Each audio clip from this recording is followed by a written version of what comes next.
El 1 de julio de 1974, a las 14:10, la señora María Estela Martínez de Perón, ya en ejercicio de la máxima magistratura, anuncia al pueblo argentino y al mundo que su esposo, el teniente general Juan Domingo Perón, presidente constitucional de Argentinas y de argentinos, había fallecido.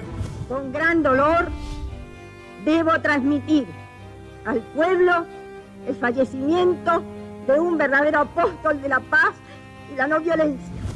Poco después, los doctores Pedro Cosio, Jorge Tayana, Domingo Liotta y Pedro Hilario Vázquez certificaban las causas de la muerte del general Perón.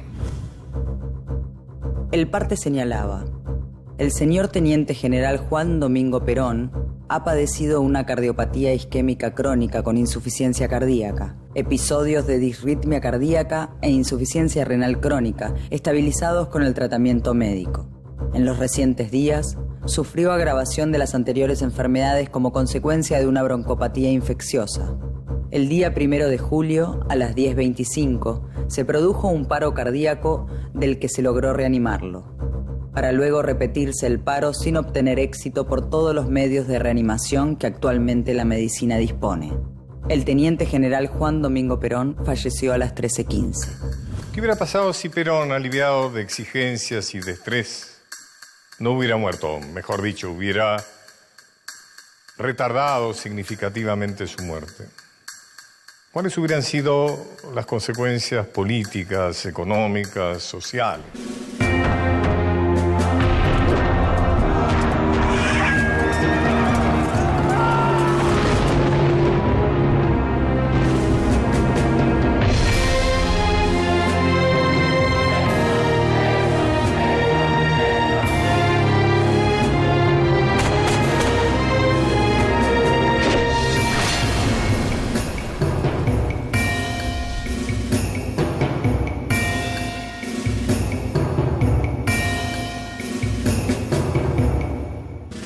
Uno de los jóvenes médicos que examinaron a Perón, el doctor Carlos Seara, comentó años después: Perón había llegado a la Argentina muy jugado. Yo tuve acceso a su historia clínica, que era casi un libro. Tenía de todo: un incipiente cáncer de próstata, pólipos y estaba efisematoso. También un principio de insuficiencia renal.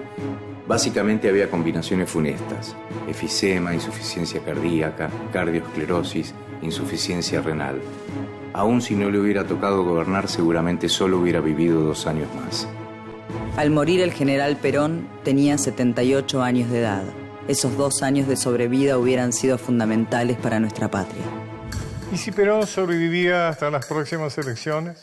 Él hubiera enfrentado desde el poder, desde la democracia, la incipiente guerrilla de la ultraizquierda y de la derecha, que se venía, y la ultraderecha, que se venía desarrollando con plenitud contra la democracia. Hay un sector de un peronismo autodenominado combativo. ¿Usted cree que puede haber alguna diferencia en el peronismo?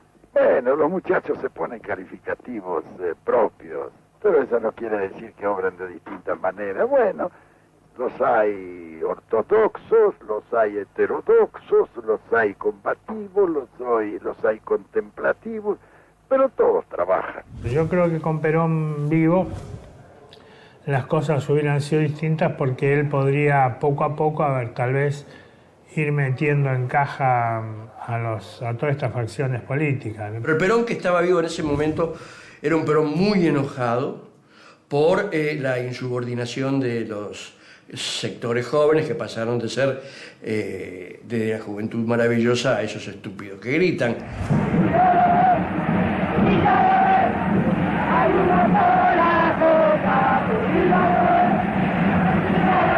Es para pensar que la escena política hubiera seguido siendo tensa en la Argentina. No, el crimen es crimen, cualquiera sea el móvil que lo provoca.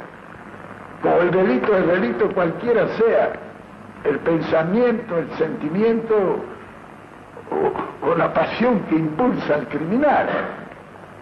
Y sabemos que así que se juegan otros intereses. Muy bien, señores. El que esté con esos intereses se saca la camiseta peronista y se va. Nosotros, por perder un voto, no vamos a ponernos tristes. Si Perón no moría. Hubiera seguido la economía con un sesgo nacionalista. El país había empezado a tener una política de exportación de bienes industriales con valor agregado. La inflación había sido no abatida, pero había sido controlada bastante.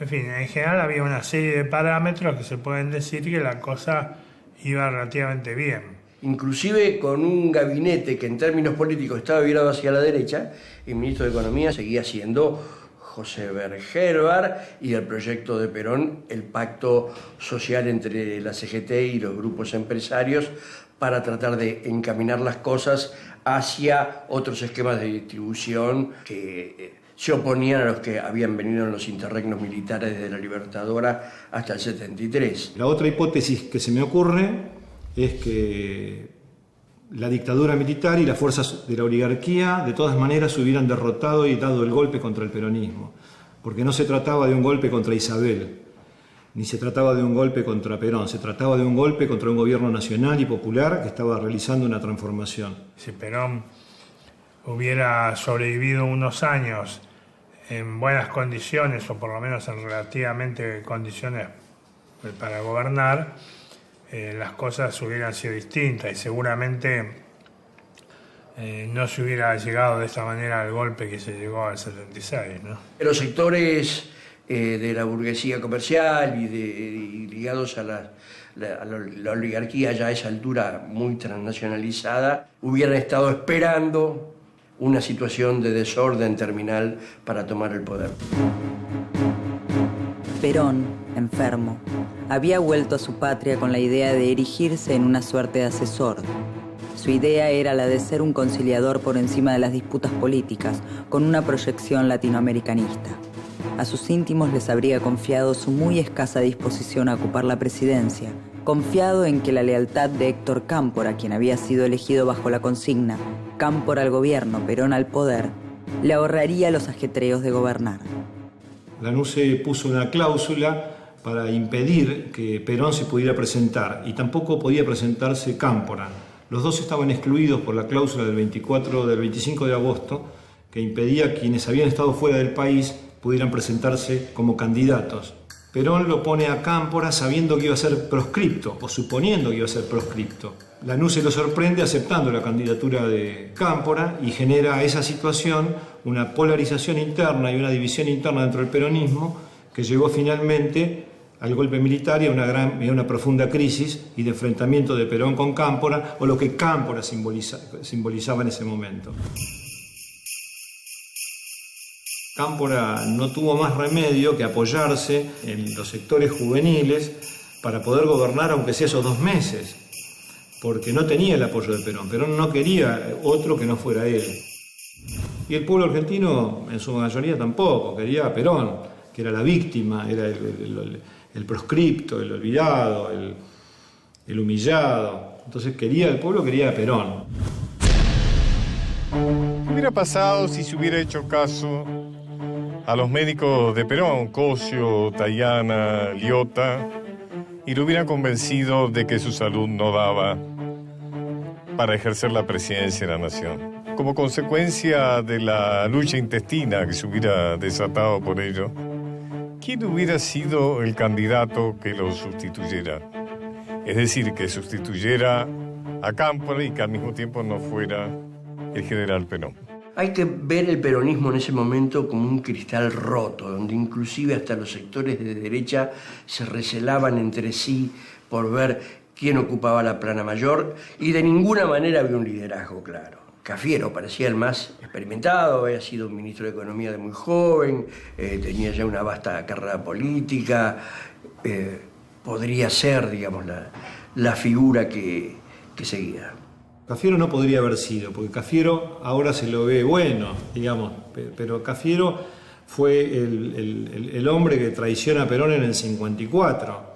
Era con la crisis con la Iglesia, que es el primer hombre que abandona a Perón, y Perón de castigo, cuando vuelve, después lo nombra presidente de la Caja de Ahorro. La superestructura política, la JP y la Tendencia tenían figuras muy interesantes como Obregón Cano, como Videgain. Alguno de ellos quizá hubiera podido representar a ese sector. Dentro del peronismo había muchas facciones, los sindicalistas, los loperreguistas, los intereses diferentes de gobernadores provinciales, sumado a eso naturalmente a las políticas de los montoneros o las facciones armadas. Su precaria salud fue deteriorándose progresivamente debido a las graves y complejas circunstancias que tuvo que enfrentar. Entre ellas, el sanguinario accionar de la AAA, Alianza Anticomunista Argentina, dirigida desde las sombras por su secretario personal, José López Rega, también ministro de Acción Social y hombre de máxima confianza de su esposa María Estela Martínez de Perón, Isabelita. Su propuesta era contraponer una violenta acción parapolicial y paraestatal a los atentados y operativos de la guerrilla peronista, aunque sus víctimas fueron también intelectuales progresistas y políticos. Bajo sus balas cayeron el padre Mujica, Rodolfo Ortega Peña, Silvio Frondizi, Julio Troxler, entre otros. ¿Qué hubiera pasado si en vida de Perón hubiera despedido a López Rega de su lado? Creo que la influencia de López Rega no era tan importante, pero el tema era Perón. Digamos, si no hubiera sido López Rega, hubiera sido otro. Digamos, López Rega era un lacayo. O sea que en realidad podría haber sido cualquier otro el que generara el aspecto de provocación a los montoneros. ¿Y qué hubiera pasado si una vez muerto el general, los adversarios de López Rega hubieran podido conjurar su extraordinaria influencia sobre la presidenta María Estela Martínez? El desaparecido López Rega, por una presión muy fuerte y una gran movilización de la CGT, de todos modos, el gobierno de Isabel siguió derechizándose a pasos acelerados. O sea que no creo que la declinación de la estrella de López Rega hubiera significado un cambio de rumbo político muy fuerte.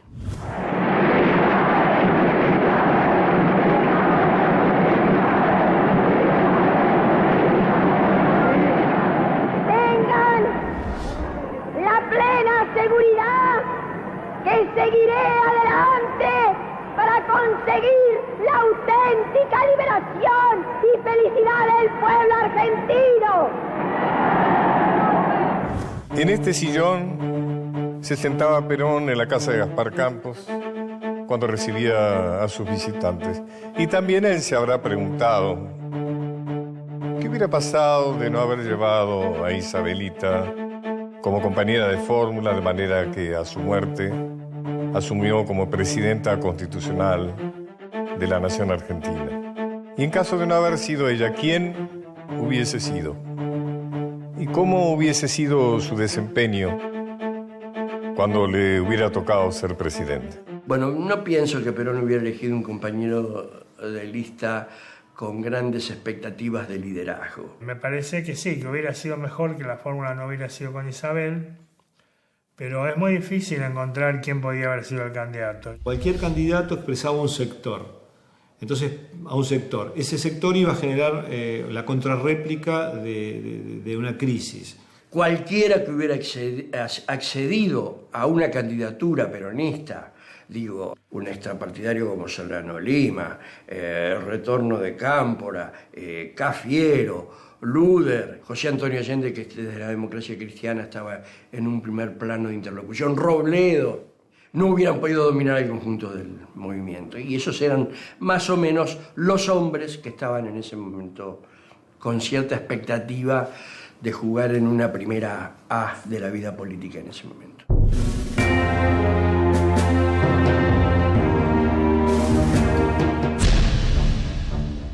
En los tiempos preelectorales se habló de un deseo de Perón de llevar al jefe de la oposición, Ricardo Balbín, como vicepresidente. Incluso hubo un encuentro privado entre ambos en la residencia de Perón en la calle Gaspar Campos. ¿Qué opina usted, venga, de la entrevista que mantuvieron el general Perón y el doctor Balbín ayer a la mañana? Me parece un hecho muy trascendente que pone de relieve la buena intención. En este momento tenemos que olvidarnos de las divisiones políticas. Opino que van a hacer algo muy bueno en la Argentina. Sin embargo, dicho ofrecimiento no se concretó, o porque el jefe radical no dio señales de predisposición para aceptar, o porque el jefe peronista dio marcha atrás. Creo que hubiera sido inviable eso, porque más allá de que Perón lo hubiera querido para mostrar una imagen de unidad, para todo esto, él realmente no tenía ningún tipo de posibilidad de influir sobre el peronismo. Este es el living de la casa de Gaspar Campos. Aquí estuvieron sentados Perón y Balbín conversando. Balbín era el líder de la Unión Cívica Radical y era considerado el único que podía hacerle fuerza electoralmente a Perón, al peronismo. ¿Qué hubiera pasado si se llegaba a las elecciones generales convocadas para pocos meses después del golpe de la dictadura cívico-militar? ¿Y qué hubiera pasado si en esa elección, aprovechando la crisis del peronismo y la fatiga de la población ante esa crisis, se imponía Ricardo Balbín? Me inclino por pensar que hubiera sido un desastre, porque la fuerza fundamental de la vida política seguía siendo el peronismo. Creo que hubiera sido un zafarrancho de proporciones. Balbín no tenía ninguna autoridad para combatir o para normalizar la situación interna del peronismo y combatir las peleas internas, ¿no? Ese esquema de Balbín presidente y el peronismo peleándose y dividido, no lo veo tampoco como un esquema que hubiera podido mantener la institucionalidad. Y el país hubiera terminado de otra manera, a lo mejor no con un golpe, pero sino con una gran crisis social. Cuando falleció el general Perón, el doctor Ricardo Balbín fue elegido por el conjunto de las fuerzas de la oposición para representarlos en el velorio. Pronunció entonces un discurso que muchos consideran memorable. Todos sumados en el esfuerzo común de salvar para todos los tiempos la paz de los argentinos. Este viejo adversario despide a un amigo. Después que se murió Perón, somos todos buenos, ¿no? Perón era bueno, Balbín era bueno, ¿entendés? Pero no. La realidad es que Balbín expresaba a la Argentina gorila, Balbín expresaba a la NUCE, el ministro del Interior de la NUCE era Monroy, que era un hombre de Balbín, y Balbín estuvo atrás del golpe militar contra la mujer de Perón, contra Isabel, y proveyó el radicalismo centenares y centenares de intendentes en la dictadura militar del 76 en adelante. ¿Por qué quienes rodearon a Perón no tomaron las precauciones necesarias, conociendo la precariedad de su salud, para evitar que ciertos factores fueran deteriorando su salud hasta llevarlo a la muerte? Y Perón estaba rodeado de médicos y de cardiólogos. Perón estaba atendido a lo que se podía atender en la época, pero también Perón era inmanejable. Yo creo que a nadie de todo eso le importó mucho pensar en la salud de Perón y pensaba en sus luchas y en sus juegos de poder internos, ¿no?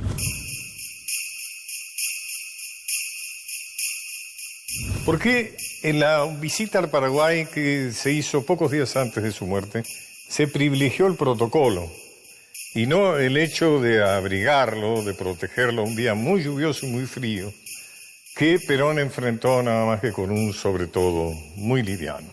Sí, eso es un episodio extraño porque los médicos cercanos a Perón sabían más o menos que estaba, como él decía, ¿no? La carrocería está bien, pero el motor no está bien. Para hacer lo que se fueron a hacer se fue a hacer a Asunción, lo podía haber hecho tranquilamente Isabel, por ejemplo, en la cual se podían haber delegado los poderes del caso. Él tenía una especie de gran deuda de gratitud con Paraguay, en el sentido que sentía que le habían salvado la vida y quería dar cuenta de esa deuda de gratitud. Tiendo a no ver ese episodio como un episodio conspirativo, ¿no? Sino por ahí como un descuido. Yo no creo que los que lo estaban rodeando hubieran pensado, bueno, mojate 3 horas que después ya te morís y venimos nosotros, digamos. Sobre todo con respecto a la figura de López Rega, yo no sé si daba para tanto. Una pregunta que muchos se hicieron pero que nunca fue investigada.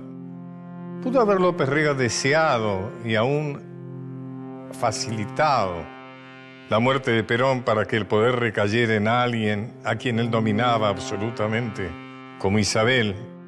Yo creo que sí. López Rega seguramente deseaba la muerte de Perón porque él se imaginaba en su locura poder gobernar, ser el sucesor de Perón, o vaya a saber qué disparate. Yo no puedo afirmar si lo deseaba, pero creo que le venía muy bien, por lo menos. Porque ahí se terminaba toda discusión y él era el que pasaba a tomar el control y a desplazar a los otros grupos, supuestamente. Estaba cumplido con el lugar que le habían dado, aspiraba a un control militar, ¿no? Y a un control político, pero no a contribuir a la muerte de Perón. No lo veo así. Brasil, Nicaragua, Líbano, Grecia, la Santa Sede. Estas son algunas de las muchas condecoraciones que recibió el general Perón en vida. Por eso no extraña que al morir realmente la repercusión internacional haya sido muy importante. Por ejemplo, el presidente de Estados Unidos entonces, que era Richard Nixon, y el secretario general del Partido Comunista, Leonid Brezhnev, interrumpieron una de las conversaciones que sostenían a lo largo de la Guerra Fría para expresar públicamente a los medios internacionales sus condolencias. Inclusive el Papa Pablo VI dedicó una misa privada en el Vaticano el 2 de junio, también para rezar por la memoria del general Perón. Distintas personalidades y diarios del mundo se refirieron a la muerte de Perón y realizaron una semblanza del líder argentino. Zhou Enlai, primer ministro de la República Popular China. Perón laboró activamente durante toda su vida para reforzar la causa de la unidad del tercer mundo contra todo designio hegemónico. Fue un célebre estadista y desplegó en vida positivos esfuerzos por la salvaguardia de la independencia nacional. Fidel Castro, primer ministro de Cuba. La noticia me hizo mucho daño. Tuve una terrible sensación de abatimiento y tristeza. Surgió en mi memoria la ruptura del bloqueo a Cuba, que concretó el gobierno popular del general Perón. Jamás será olvidado por el gobierno y por el pueblo de mi patria. Siempre será recordado aquí como un patriota latinoamericano y un amigo de Cuba y de su pueblo. The New York Times, Estados Unidos. La personalidad de Perón ha merecido sentidos elogios, desde la izquierdista Cuba a la derechista Brasil y Chile. Il Tempo, Italia. Perón inició en Argentina un experimento político y social, el del justicialismo, que sobre todo cuando se lo juzgue teniendo en cuenta el ambiente en el que fue realizado, las dificultades que se le opusieron y los enemigos que tenían interés en hacerlo fracasar, no podrá dejar de ser considerado como una etapa del progreso social de América Latina. Yo creo que Perón fue probablemente el estadista más importante que tuvo, por lo menos en el siglo XX, la Argentina, ¿cierto? Fue el que transformó a la Argentina colonial y la hizo pensar en que puede ser independiente. Fue el que llevó adelante la legislación obrera más importante en la historia de la humanidad. El Perón de los últimos meses no es, por supuesto, el Perón más interesante para y más útil para las causas populares, puesto que él se había desmadrado anímicamente con esto de que hubiera dentro de su propio movimiento gente que le quería disputar el poder. Y tan importante fue su obra que todas las macanas que hicimos los pueblos peronistas no lograron aún empañar a lo que fue el peronismo, que 70, 80 años después seguimos hoy recordando su nombre. Pero para cerrar, digamos, a Perón siempre hay que analizarlo desde la complejidad y no desde el reduccionismo. Juan Domingo Perón fue uno de los mayores estadistas del siglo XX. Una figura de relieve no solo nacional, sino también internacional. Alguien que en la vida conoció claros y oscuros, glorias e infortunios. Estos últimos debidos al hecho de que él se comprometió con los intereses del pueblo, con los deseos populares. Y eso siempre lleva en contra adversarios muy poderosos. Vamos a despedirnos de este programa con la que fue la despedida de Perón ante la inmensa muchedumbre reunida en la Plaza de Mayo cuando les dijo, prediciendo sin duda su muerte, dice: llevo en mis oídos la música más maravillosa, que es la palabra del pueblo argentino. Yo llevo en mis oídos la más maravillosa música que para mí es la palabra del pueblo argentino.